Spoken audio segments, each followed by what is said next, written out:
Rokok Ilegal Bea Cukai Magelang, kerjasama dengan Diskom Ista Kota Magelang. Diskom Ista Kota Magelang.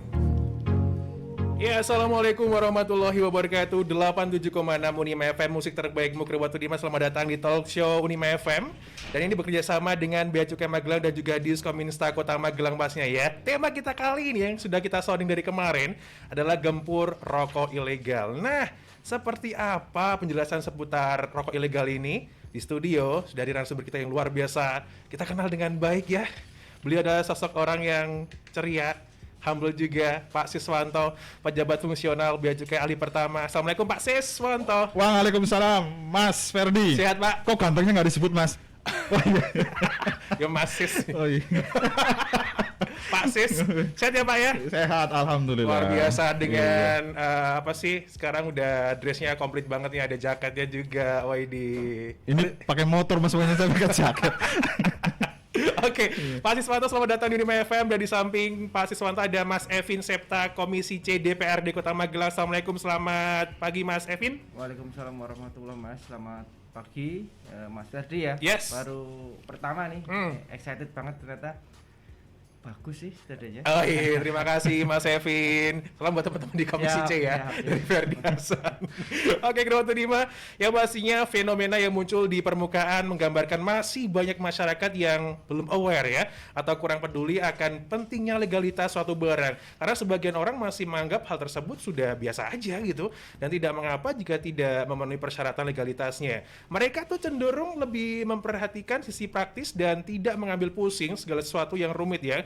Dan juga ini banyak permintaan akan komoditi rokok. Ini ternyata mendorong para produsen atau pabrik rokok memproduksi hasil tembakau untuk memenuhi permintaan pasar. Gak jarang dong ya, para produsen pun ada yang nakal. Nah, mereka tidak mematuhi peraturan perundang-undangan tentang cukai. Pada tahun ini, salah satu progres reformasi kepabeanan dan cukai di bidang efektivitas pengawasan yaitu turunnya jumlah peredaran rokok ilegal dari 12% di tahun 2016 gitu kan, menjadi 7,04% di tahun 2018.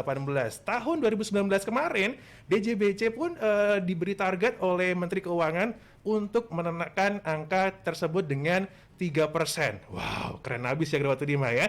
Nah, yang pastinya untuk mencapai hal tersebut dilakukanlah kampanye gempur rokok ilegal yang telah dimulai sejak 17 Juni 2019 lalu sebagai kelanjutan dari Stop Rokok Ilegal. Nah, kira-kira seperti apa gitu kan yang namanya rokok ilegal ini? Buat yang pengen tanya juga seputar tema, jangan lupa deh di 0811 2533 876 ya. Pak Sis, dari Bea Cukai Magelang ya. Berbicara mengenai rokok, tentunya kita akan membahas tentang cukai. Sebenarnya apa itu cukai, Pak Sis? Baik, Mas Ferdi. Selamat pagi, kerabat Unima. Baik, saya tambahkan Mas Ferdi ya. Tadi 2019 adalah peredaran rokok ilegal 3%. Tetapi 2020 nggak disebutkan. 2020 itu 4,8. 4,8%. Iya, naik kemarin itu 4,8. Jadi dimungkinkan tahun 2021 juga naik kembali karena 2020 sempat ada kenaikan tarif cukai, kemudian 2021 kemarin juga ada kenaikan tarif cukai, jadi kemungkinan agak sedikit naik mungkin ini peredaran rokok ilegal. Tapi mudah-mudahan sih nggak ini ya, nggak nyampe tinggi lah mudah-mudahan karena dari Bea Cukai sendiri juga giat untuk penindakan, pengawasan itu sangat luar biasa untuk tahun 2021.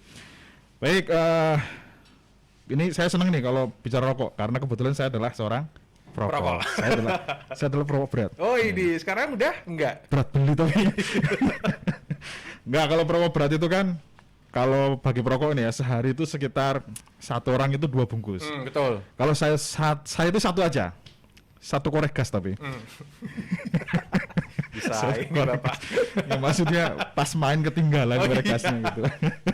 Baik, kerabat Unima, kita breakdown dulu apa itu cukai ya. Apa itu cukai? Bea cukai, berarti ada bea, ada cukai. Sekarang kita bicara tentang cukai. Cukai itu apa? Cukai adalah pungutan negara yang dikenakan terhadap barang-barang tertentu yang punya sifat atau karakteristik tertentu. Jadi nggak semua barang ini ya, hanya barang-barang tertentu aja yang mempunyai sifat dan karakteristik tertentu. Yaitu pertama, konsumsinya perlu dikendalikan. Nah, karena barang-barang ini mengganggu kesehatan. Betul. Padahal perokok itu nggak takut mati, betul nggak? Iya juga sih Pak. Mati, nyalakan lagi. Oke, kemudian peredarannya perlu diawasi. Contoh di sini adalah minuman mengandung etil alkohol ya.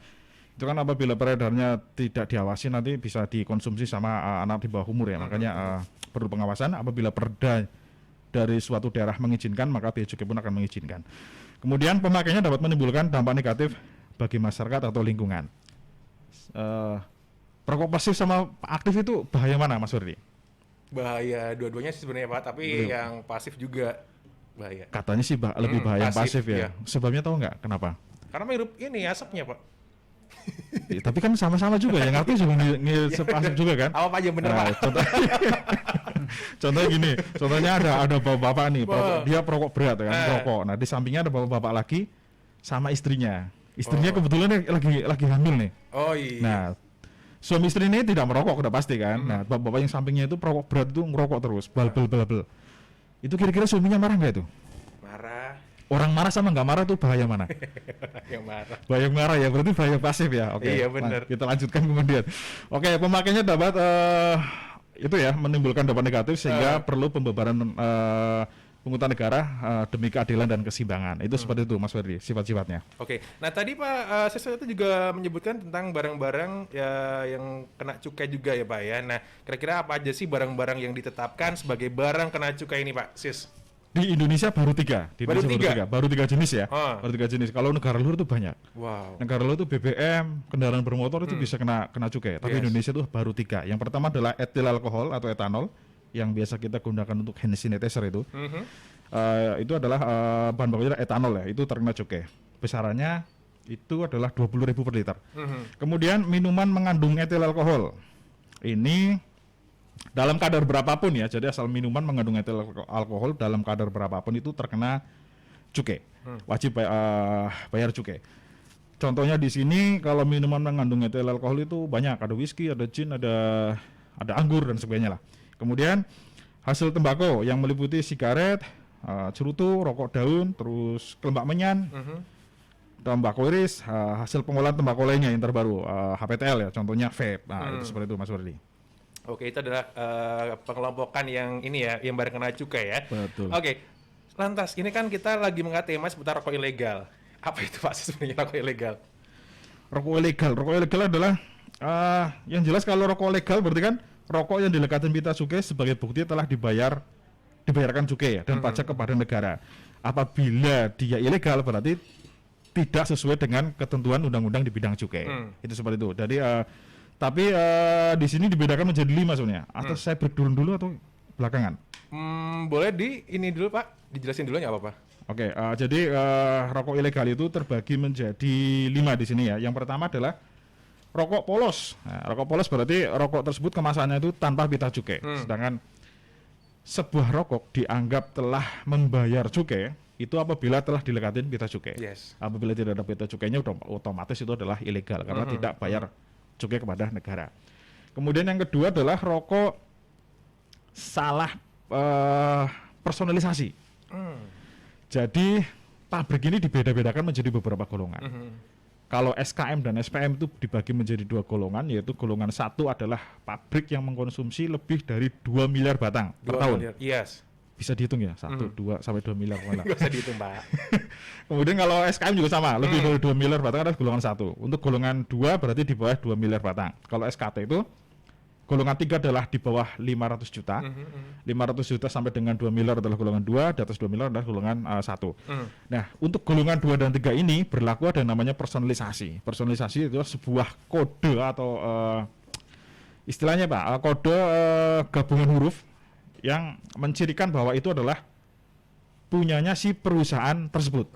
Jadi kalau semuanya perusahaan AB berarti di sini personalisasinya adalah AB. Nah, itu atau singkatan lah istilahnya, agak singkatan gitu. Nah, personalisasi itu apabila sebuah perusahaan golongan 2 atau 3 itu mendapatkan pita cukai, dia ada personalisasinya dan itu tidak boleh dipakai oleh perusahaan lain.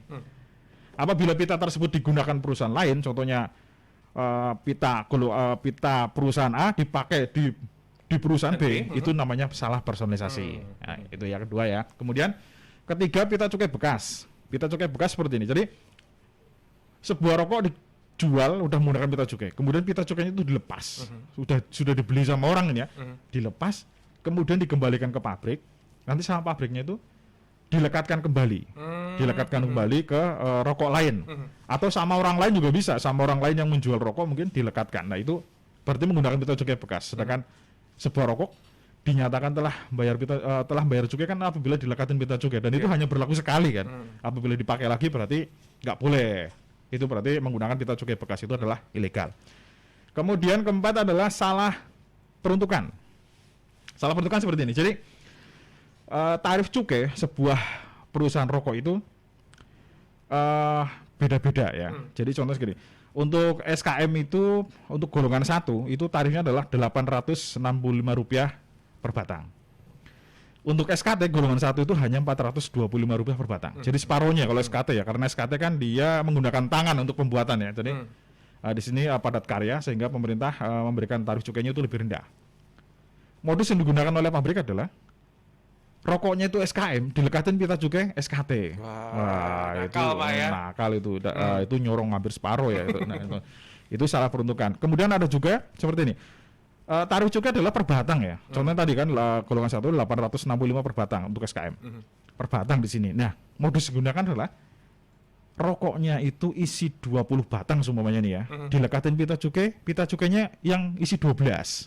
Berarti dia nyolong 8 batang. Nah, ini jadi kalau para kerabat dunia di sini adalah seorang ahli hisab ya, ahli hisab. Rokok ya. Rokok. Nah, itu kalau beli rokok itu dilihat ya kan, dilihat jumlah batangnya itu berapa di kemasan tersebut, dicocokkan dengan di pitanya. Apabila itu berbeda, itu berarti salah peruntukan. Modusnya tadi kalau kebanyakan tuh rokoknya isi 20, dilekatin pita cukai isi 16 atau 12. Kalau dibalik gimana? Nggak mungkin kayaknya sih kalau dibalik perusahaannya rugi ya kan. Rugi besar lah Pak ya. Iya. Itu nggak mungkin, itu salah peruntukan. Kemudian ada lagi namanya pita cukai palsu. Pita cukai palsu berarti ya pita cukainya palsu. Nah, pita cukai itu dibuat sebenarnya sama perumperuri, sama dengan uang kertas sama ya. Ciri-cirinya pun hampir sama. Jadi bisa dilihat, contohnya dites menggunakan sinar UV sini. Sinar UV apabila dia berpendar atau mantul itu diindikasikan palsu. Apabila dia menyerap seperti uang lah, seperti uang itu kalau menyerap dia asli. Nah, kemudian cetakannya kalau cetakannya yang palsu itu dia tidak jelas ya, tapi kalau asli berarti jelas. Kemudian ini apa namanya?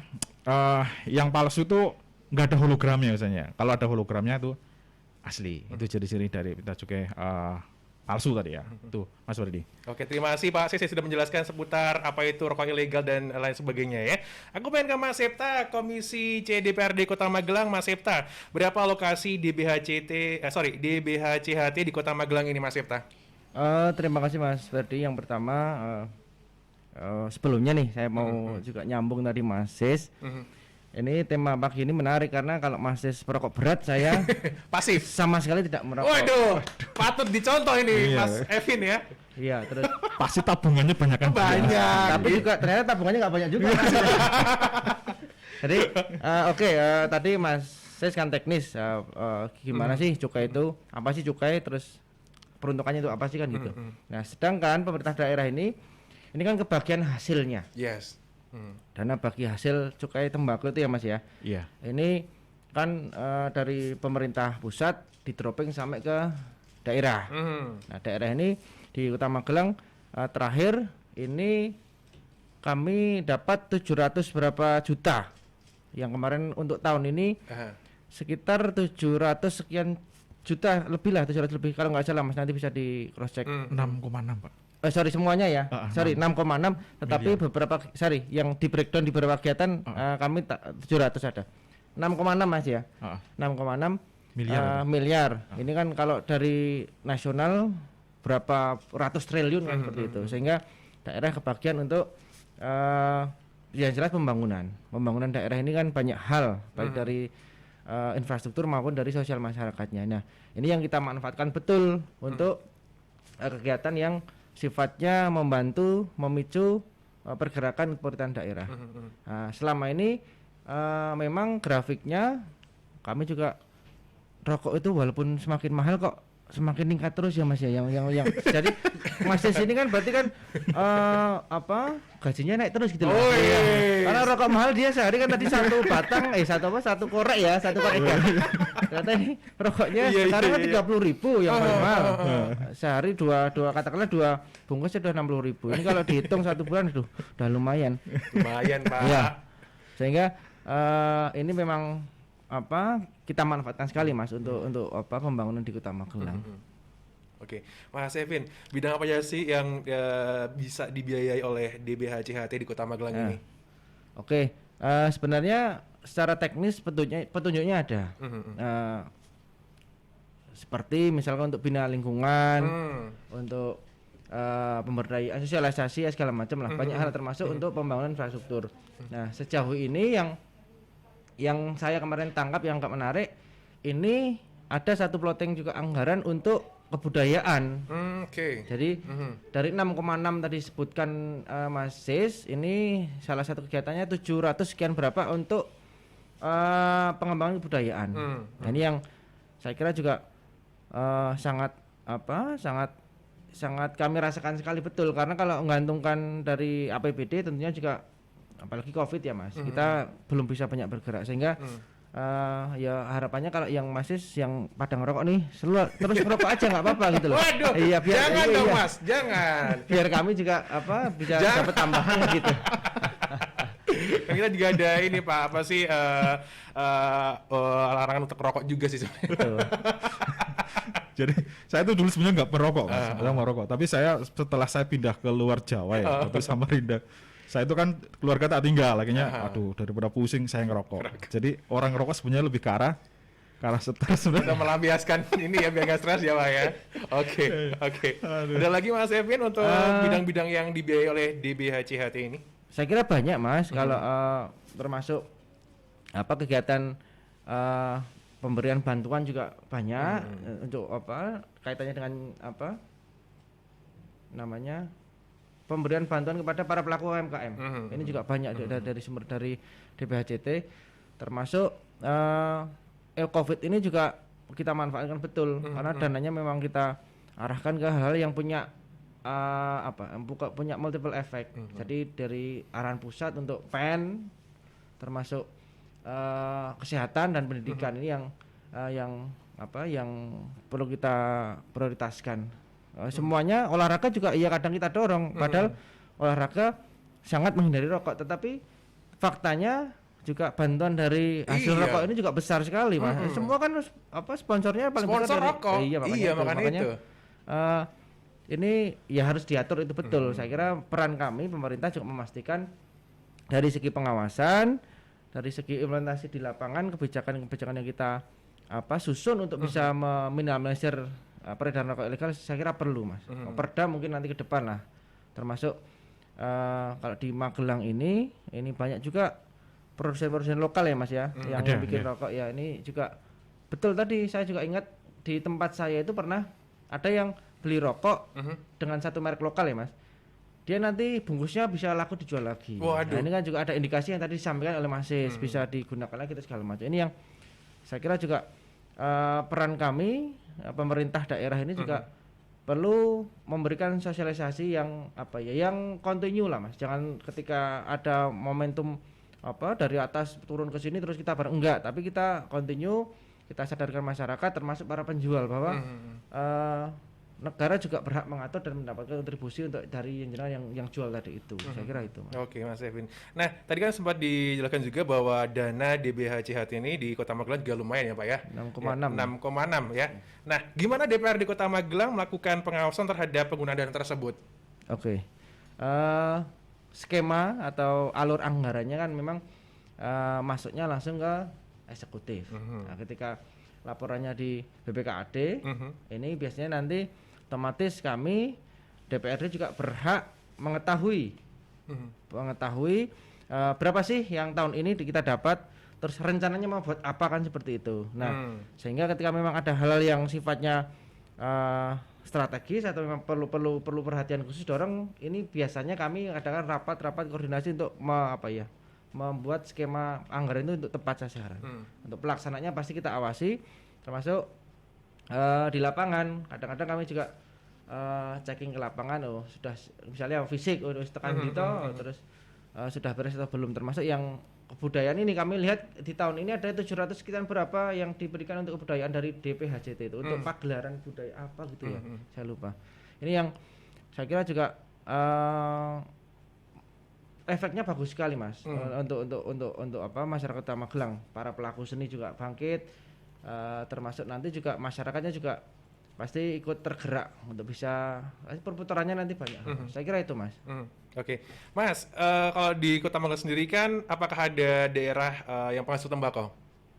Di kota nggak ada. Nggak ada ya, berarti dari luar. Oke, berarti sebagaimana diketahui bahwa ternyata Kota Magelang itu tidak memiliki daerah tembakau, namun dana DBHCHT besar ya. Nah, apakah ada rencana untuk melakukan penyediaan daerah tembakau atau mungkin ada alternatif lain nih, Mas? Saya kira kaitannya dengan apa tembakau ini, lahan ya, kita bicara lahan.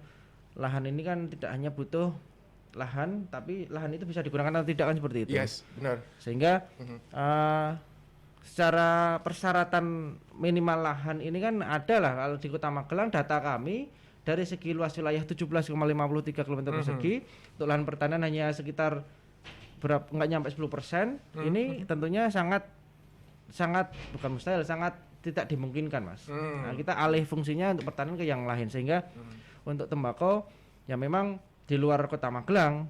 Nah, namun kalau DPHJT kan sifatnya dibagi ke semua daerah. Saya kira guys, sekali lagi terima kasih untuk para perokok gitu aja. Kami iya kan gitu. Iya. Kalau berterima kasih sama perokok sih Mas. Ya kalau pabrik rokok buat rokok dari hasil nanam nggak ada yang beli kan sama aja Mas. Iya benar. Jadi saya terima kasih ke Mas Sis ini yang Pak Sis, stop dong rokok Pak Sis. Iya. Insya Allah fair gitu. Oke, nanti kita masih tanya lagi seputar tema gempur rokok ilegal bersama Pak Siswanto dan juga Mas Evin. Siap. Yang pastinya untuk kerabat Unima yang pengen gabung silahkan deh di 0811 2533 876. Kita balik lagi after track yang satu ini. Magelang ya. Oke, kerabat Unima buat yang pengen gabung silakan 0811 2533 876 0811 2533 876. Streaming jangan lupa juga dong ya di www.876unimafm.com dan juga di Instagram, live Instagram Unima FM @876unimafm sekarang juga ya. Nah, aku ke Pak Siswanto dulu. Pak Sis berkaitan dengan pelunasan cukai. Gimana Pak itu cara pelunasan cukainya Pak Siswanto? Ya, jadi pelunasan cukai itu kita bagi jadi 3 sebenarnya. Ada yang namanya pelekatan, kemudian ada namanya pembayaran, ada juga dengan menggunakan tanda pelunasan lainnya. Tapi yang sekarang berjalan itu baru 2, yaitu pembayaran dan pelekatan. Pembayaran itu berlaku untuk produk etil alkohol. Jadi etil alkohol itu nggak ada pita cukainya. Yeah. Kemudian minuman mengandung etil alkohol golongan A. Golongan A itu adalah yang mengandung etil alkohol sampai dengan 5%. Contohnya bir. Nah, bir itu kan aduh, saya nggak pernah beli bir sih. Saya juga nggak pernah. Mas Evin pernah? saya kemarin mau diajakin nggak mau. Alhamdulillah nggak mau ya, berarti anak soleh gitu. Oke. Jadi kalau bir itu nggak ada pita cukainya, tapi sebenarnya dia bayar cukai karena dia menggunakan metode pelunasan pembayaran. Kemudian ada yang lainnya itu pelekatan. Pelekatan berarti rokok, kemudian minuman mengandung etil golongan B, golongan C itu menggunakan pita cukai.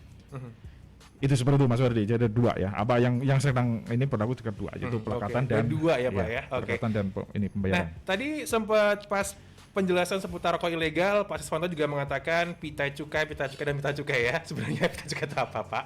Dan pelekatan pita cukai ini untuk hasil tembakau itu untuk apa aja? Ya. Jadi pita cukai adalah merupakan dokumen security negara ya. Dokumen security negara. Selain sebagai bukti pelunasan pita cukai juga berfungsi sebagai alat pengawasan. Jadi kalau udah dilekati pita cukai berarti kan dia udah bayar cukai gitu ya. Tapi sebagai bukti pengawasan bahwa kita apabila melakukan pengawasan di lapangan apabila tidak ada pita cukainya atau palsu dan sebagainya itu berarti dia ilegal kan. Kalau yang legal berarti yang sudah sesuai dengan ketentuan. Kemudian pelunasan cukai dimaksud dilakukan dengan cara melekatkan tadi ya atau dengan pembayaran. Oke, sekarang kita yang dilekatkan itu apa aja tadi ya? Itu adalah sigaret tadi itu. Sigaret itu ada sigaret SKM, ada SPM, SKT, kemudian SKTF dan sebagainya lah, ada SPT segala macam. Kemudian cerutu, kemudian tembakau iris. Nah, yang kita perlu garis bawahi tembakau iris nih. Tembakau iris kan tembakau lintingan ya. Iya, banyak banget Pak yang sekarang ini. Kemarin sempat panen juga tembakonya gitu. Apalagi penikmat kopi nih biasanya ada penikmat kopi, tembakonya tembakau lintingan ya. Jadi sambil ngopi sambil ngelinting. Nah, ini tembakau iris ini yang terkena cukai atau merupakan barang kena cukai adalah yang dikemas dengan menggunakan kemasan penjualan eceran sampai dengan 2,5 kg. 2,5 kg. Ya, jadi apabila sudah dikemas nih, dijualnya udah dalam bentuk kemasan nih ya, sampai dengan 2,5 kg itu wajib bayar cukai. Sudah merupakan barang kena cukai.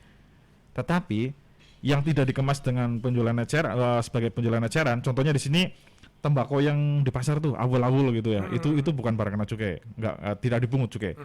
Kemudian yang menggunakan toples itu juga tidak dipungut cukai. Tapi apabila sudah dikemas penjualan eceran sampai dengan 2,5 kg itu merupakan barang kena cukai. Jangan dibeli ya kalau di masyarakat mau beli tembakau iris atau tembakau apa namanya, tembakau rajangan gitu. Tembakau rajangan kalau di kami istilahnya sebenarnya yang di itu yang awul-awul itu tembakau rajangan. Tapi apabila yang udah dikemas itu tembakau iris. Itu apabila masyarakat pengen mengkonsumsi itu apabila sudah dikemas itu harus ada pita cukainya. Apabila tidak ada pita cukainya jangan dibeli ya. Nanti ketemu saya lagi. Kemudian hasil pengolahan tembakau lainnya HPTL, vape, itu juga dilekatin pita cukai. Hasil tembakau hanya boleh ditawarkan, diserahkan, dijual atau disediakan untuk dijual setelah dikemas untuk penjualan eceran dan telah dilekatin pita cukai. Jadi apabila menjual rokok ini ya, itu juga harus dikemas ya. Kalau nggak dikemas nggak boleh, itu melanggar undang-undang itu. Contohnya untuk ngindarin pita cukai, dijualnya biji-bijian. Itu juga melanggar undang-undang. Gitu Mas Rudi. Nah, lantas untuk yang di pita cukai sendiri itu ada informasi apa aja sih Pak yang terkandung dalam pita cukai sendiri? Ya. Jadi dalam pita cukai itu masyarakat perlu memahami nih ya. Nah, ini berarti kalau yang sudah sesuai ini berarti sudah asli. Apabila tidak sesuai berarti tidak asli. Yang pertama adalah ada lambang negara Republik Indonesia. Garuda Pancasilanya ada lambang negara. Kemudian ada lambang bea cukai. Lambang bea cukai banyak yang nggak tahu ya. Ini Mas Wadri melihat nih. Lambang bea cukai seperti ini. Keren habis lah. Apalagi yang pakai. Aduh. Oke. Kemudian ada tarif cukainya. Tarif cukainya berapa per batang? Ada di pitanya ya. Apabila golongan 1 itu terbagi beberapa layer di situ, ada banyak. Yang paling tinggi pokoknya yang 865 lah. Sama dengan rokok saya itu, rokok mahal. Iya. Oke. Kemudian angka tahun anggaran. Nah, angka tahun anggarannya tahun berapa? Kemudian harga jual ecerannya. Jadi salah satu produk yang diatur untuk penjualan harganya itu berapa itu adalah rokok. Kalau bensin kan sama ya tuh, bensin kan diatur kan, harga sekian kan. Rokok juga sama. Dia ada batasan maksimalnya di situ. Tetapi bedanya kalau bensin itu yang mengatur adalah pemerintah. Tapi kalau harga jual eceran rokok itu yang menentukan adalah si pabriknya sendiri. Jadi pabriknya mengajukan nanti, Pak harga rokok saya sekian. Itu untuk dasar pengenaan besaran tarif cukainya. Tapi yang menentukan adalah si pabriknya sendiri, bukan pemerintah. Kemudian ada teks Indonesianya, ada kata Indonesia di situ. Kemudian ada teks cukai hasil tembakau. Jadi cukai banyak tadi kan, ada cukai hasil tembakau, ada minuman mengandung etil alkohol. Nah kalau yang rokok berarti ada teksnya cukai hasil tembakau. Kemudian ada jumlah isi kemasan. Jumlah isi kemasannya berapa batang di situ. Kemudian jenis hasil tembakonya, dia SKT, SKM, SPM itu ada di pitanya. Kemudian yang terpenting ada hologramnya. Nah apabila tidak ada hologramnya itu berarti palsu. Kemudian ada personalisasinya untuk golongan 2 dan 3. Itu seperti itu Mas Rudi. Nah, Pak Ses, satu lagi deh Pak yang bakal Ferdi tanya sebelum ke Mas Ivan ya. Nah, ini berkaitan dengan rokok ilegal. Apa sih bahaya rokok ilegal tersebut untuk konsumen pastinya? Yang jelas di sini bahayanya itu ada 2 ya. Yang pertama buat negara, yang kedua buat si konsumennya sendiri. Buat negara yang jelas karena rokok ilegal berarti dia tidak mematuhi ketentuan perundang-undangan di bidang cukai, berarti dia tidak membayar cukai sesuai dengan ketentuan. Dalam artian ya apabila dia polos berarti sama sekali tidak bayar cukai kan. Kalau tidak bayar cukai berarti di sini merugikan penerimaan negara di bidang cukai. Mas Ferdi perlu tahu bahwa tahun 2020 itu penerimaan cukai adalah 170 triliun untuk hasil tembakau aja. Hasil tembakau itu 170 triliun. Merupakan cukai itu penerimaan ketiga terbesar setelah PPh dan BPN. Jadi penerimaan negara terbesar ketiga adalah cukai. Maka kita sangat berterima kasih kepada para perokok. jadi setuju dong sama Mas Evin tadi. Mas Evin juga bilang terima kasih kepada perokok. Oke, kita lanjut. Oke, terima kasih Pak Siswanto. Sekarang saya Ferdi mau beralih ke Mas Evin. Belum benar, saya konsumsinya dulu ya, rugian konsumen. Itu bagi negara ya, bagi negara berarti penerima negara. Ini tidak terpenuhi nanti ya kan, masalah dalam arti berarti melanggar ketentuan undang-undang. Nanti penerima negara tidak tercapai. Kemudian bagi konsumen di dalam rokok itu kan nanti di kemasannya itu ada peringatan pemerintah kan, peringatan pemerintah. Merokok membunuhmu. Iya, yang di belakang itu ya Pak ya, dibungkusnya. Iya, itu padahal gak takut Pak. Padahal rokok itu salah satu yang bisa mengurangi tingkat kejahatan. Wah, loh, iya kalau tingkat kejahatan biasanya kan orang itu kalau mengancam orang itu menggunakan pisau ya kan. Awas kamu. Kalau ini cuma menggunakan rokok membunuhmu. Udah bisa menurunkan tingkat kesehatan itu. Oke, selanjutnya. Jadi dalam rokok itu ada kandungan tar dan nikotinnya kan. Tarnya berapa, nikotinnya berapa. Karena ada kewajiban mereka itu mencantumkan kadar tar dan nikotinnya di kemasannya. Berdasarkan hasil lab ke laboratorium resmi. Dan itu dilakukan secara berkala. Itu resmi ya. Apabila dia ilegal, pasti kan dia nggak mungkin masukkan ke lab ya kan. Masa ilegal masukkan ke lab ya kan? Nggak mungkin kan. Nah itu kan kalau tidak ada kandungan tar dan nikotinnya kan berbahaya bagi si konsumen. Makanya konsumsilah rokok yang legal. Kalau ilegal itu bahaya bagi kesehatan. Walaupun mahal nggak Pak? Walaupun mahal ya Pak? Iya dong, kan itu justru semakin mahal semakin berkelas. Aduh. Untung Ferdi nggak perokok ya kalau terima ya. Bisa-bisa kalau merokok duit Ferdi habis tabungannya. Oke, Mas Evin dari Komisi C DPRD Kota Magelang. Mas Evin, apa sih yang menjadi dasar pembagian besaran untuk menghitung alokasi dana DBHCHT ini untuk pembangunan bidang tertentu? Seperti apa penjelasannya, Mas? Oke, yang pertama, sorry tadi nyambung ke Mas Ferdi. Salah satu dampak rokok juga bikin happy ternyata Mas. Bikin happy. Terus dia cerdas kan itu kan? Dia lebih ya. Itu mungkin salah satu efek rokok yang legal kan gitu. Kalau yang tidak legal pasti sebaliknya gitu Mas ya. Terkait dengan teknis penggunaan DPHJT ini porsi kami di DPRD ini biasanya tataran hanya sudah menerima beberapa plotting anggaran yang direncanakan oleh eksekutif. Jadi sifatnya untuk kita terlibat ini juga hanya memberikan masukan atau bahasanya memberikan masukan. Tapi teknis untuk apanya saja, ini mana dulu, mau kemana dulu anggaran ini di ranah eksekutif. Biasanya ada secara kemampuan keuangan daerah termasuk petunjuk teknisnya untuk itu sudah ada Mas. Nah kami hanya mendorong pengamatan kami misalkan nih. Tolong untuk masalah UMKM misalkan tadi itu bisa dibantu nggak dengan DPHJT tadi itu. Terus untuk masalah kayak tadi pendidikan atau prestasi olahraga bisa nggak? Karena kami juga agak prihatin ketika bicara olahraga termasuk pembinaan sampai dengan apresiasi pasca olahraga berlangsung atau prestasi sudah ada, ini juga masih belum maksimal dari tataran APBD yang ada. Apakah bisa? Nah ini yang di dalam forum-forum dengan eksekutif ini pasti kita berikan masukan. Nah nanti dirumuskan pastinya juga akan disesuaikan dengan juklak juknisnya untuk DPHJT seperti apa. Saya kira itu Mas. Oke, jadi itu adalah yang jadi dasar pembagian besaran untuk menghitung alokasinya ya Mas Evin ya. Nah menurut Mas Evin sendiri nih, apakah manfaat DBHCHT sudah bisa dirasakan oleh masyarakat untuk pemerataan pembangunan bisa dicapai nih Mas? Saya kira masyarakat ini juga tidak semua paham Mas akan DBHJT. Pahamnya kan semua dari pemerintah daerah. Padahal kan poros penerimaan pembiayaan ini banyak hal. Pendapatan PAD kita ini kan termasuk yang dari secara nasional lah. Padahal tadi kan peringkat ketiga ya kita kita dengar. Iya betul. Besar sekali gitu loh Mas. Ini kan yang masyarakat mungkin tidak tahu, tidak semuanya tahu. Ini yang kadang-kadang kami ini juga selalu di sela-sela kegiatan kami untuk ke lapangan, kami juga kalau yang bersumber dari penerimaan pasti tersampaikan sumbernya. Contoh misalkan bangun apa segala macam nanti pasti kan tersampaikan, oh ini sumbernya dari ini. Jadi saya kira masyarakat berapa hal untuk kelompok-kelompok tertentu yang kayak yang besok nih misalkan yang teman-teman para pelaku seni budaya, mereka tahu, oh saya dapat bantuan dana dari hasil DBHJT. Jadi yang pastinya juga masyarakat pasti tahu. Jadi dengan adanya kegiatan yang dijalankan melalui sumber-sumber yang disampaikan, masyarakat pasti tahu, Mas. Lantas Mas Evin, gimana cara mengedukasi masyarakat gitu agar bantuan yang diberikan tersebut tidak merusak mental mereka sehingga daya jualnya pun semakin tipis dalam hidup ini, Mas? Kalau treatmentnya ya, Mas, treatmentnya ke masyarakat ini juga PR, Mas, PR karena golongan masyarakat sendiri yang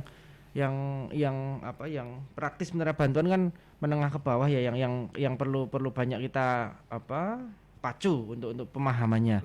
Kalau di tataran para pelaku UMKM misalkan atau pelaku budaya, saya kira ini sudah pemahamannya sudah sedikit gampang untuk bisa mengikuti. Tapi yang teman-teman yang di bawah ini, para pedagang segala macam atau masyarakat pada umumnya ini yang tentunya kadang mereka susah memahami. Ini yang kami di melalui dinas terkait ini juga selalu mewanti-wanti untuk bisa membuat kegiatan beberapa hal yang sifatnya pemberdayaan masyarakat, sosialisasi masyarakat untuk beberapa hal yang harus tersampaikan ke masyarakat. Ini yang kadang-kadang kendalanya juga banyak, Mas. Kadang-kadang kami ini jujur saja SDM-nya juga terbatas. SDM-nya juga ya ono sing iso ono sing ora. Jadi nek OPD ini kan kadang-kadang untuk staf di lapangan ini kadang-kadang memang merangkap semuanya, kadang-kadang kon fotokopi segala macam bisa kon sosialisasi. Ini yang kadang-kadang harus kita kerjasama dengan teman-teman yang terkait untuk misalkan dari Dirjen Cukai sendiri atau dari para yayasan yang pemerhati ini kan juga banyak, Mas. Ini kita libatkan untuk bisa memberi gambaran pemahaman atau sosialisasi kepada masyarakat. Saya kira kita harus gitu, Mas. Pemerintah harus berbuat itu. Jadi masyarakat juga harus pintar-pintar juga ya, Mas, ya untuk apalagi sekarang kan gampang sekali, Mas, eranya apa-apa dengan teknologi digital ya. Ini juga PR juga sebenarnya. Kadang-kadang malah masyarakat yang klaster bawah ini tidak semakin dekat, malah semakin jauh. Loh iya, Mas. Iya benar sekali. Iya. Karena mereka nggak mau belajar, terus merasa teknologi itu mahal. Padahal kan kalau kita rasakan, kita pahami betul teknologi sekarang murah, Mas. Jadi barang yang biasa dan wajib itu kita harus berakses ke situ. Ini yang saya kira perlu peran pemerintah di sini untuk menyambungkan itu semua. Oke. Satu lagi, Mas Evin, sebelum kita ke commercial break. Nah, apakah sudah efektif pembagian DBHJT di Kota Magelang sendiri? Ya, kategori efektif saya kira tentunya kondisi situasional di Magelang kan dinamis ya, Mas. Yes. Saya kira selama porsi penggunaan DBHJT ini sesuai dengan kebutuhan masyarakat, saya kira pasti akan berdampak efektif sekali, akan dirasakan sekali untuk impactnya ke masyarakat.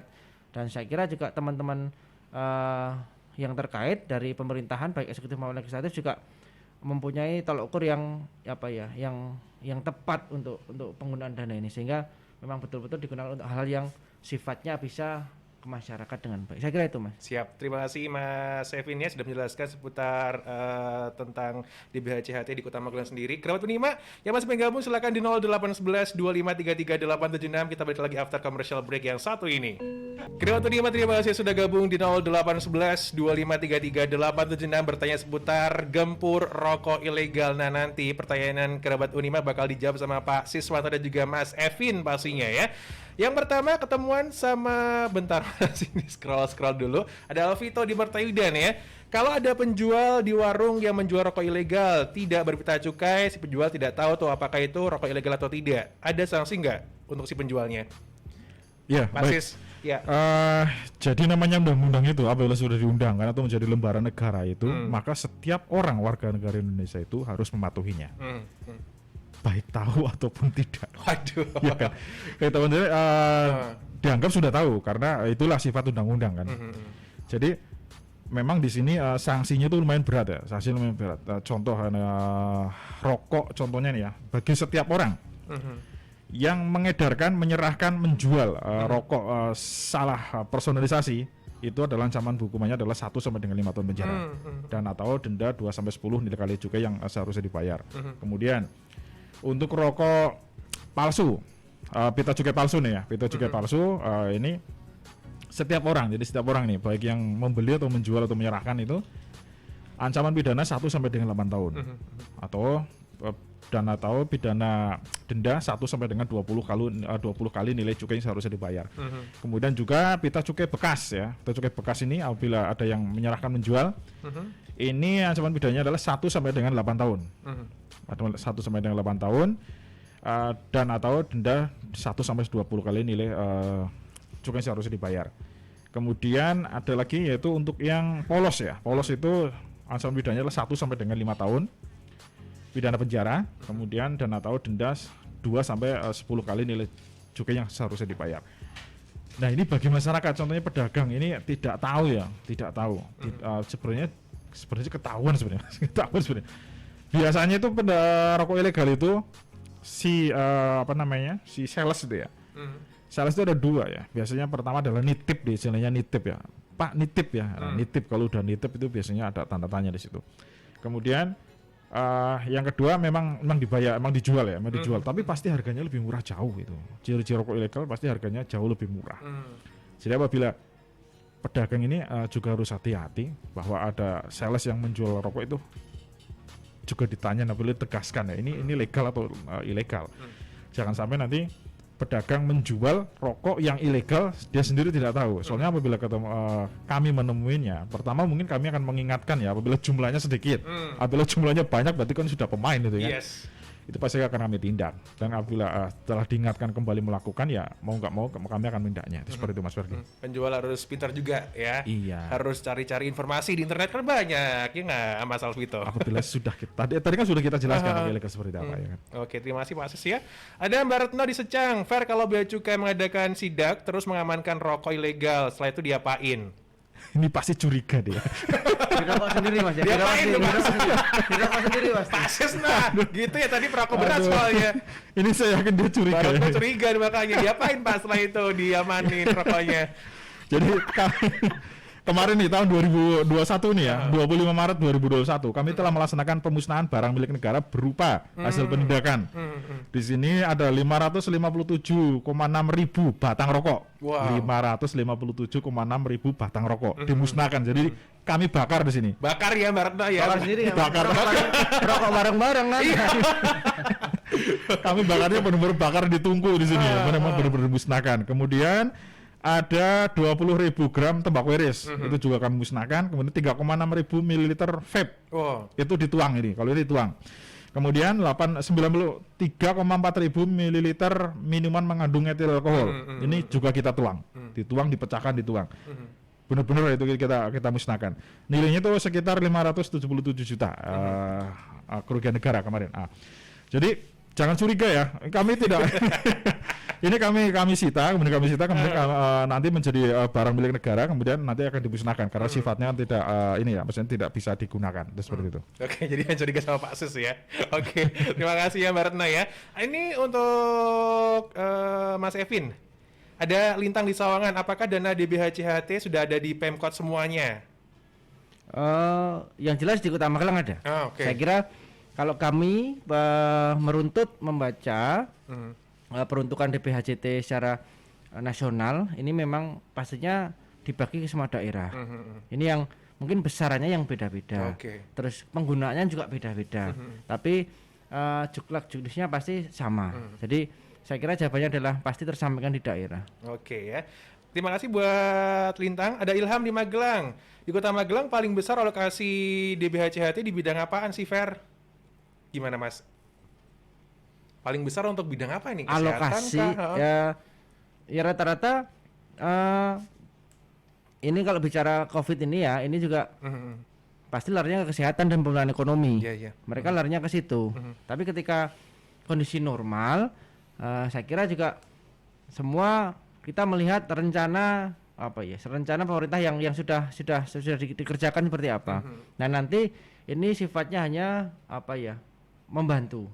Misalkan untuk memaksimalkan. Contoh misalkan target daripada pembangunan infrastruktur misalkan dari sarana prasarana olahraga dengan adanya DPHJT kita bisa prioritaskan ternyata bisa mempush untuk sesuai target atau mempercepat target itu. Nah, kadang-kadang seperti itu tergantung range-nya kota seperti apa, peruntukannya seperti apa. Ini kebijakan nanti. Oke. Satu lagi nih buat Mas Evin ya, Dwi Salaman. Mungkin tadi telat gabungnya, berapakah dana DBHCHT yang terserap di Kota Magelang sendiri tahun ini? Oke, tadi dikoreksi oleh Mas Sis.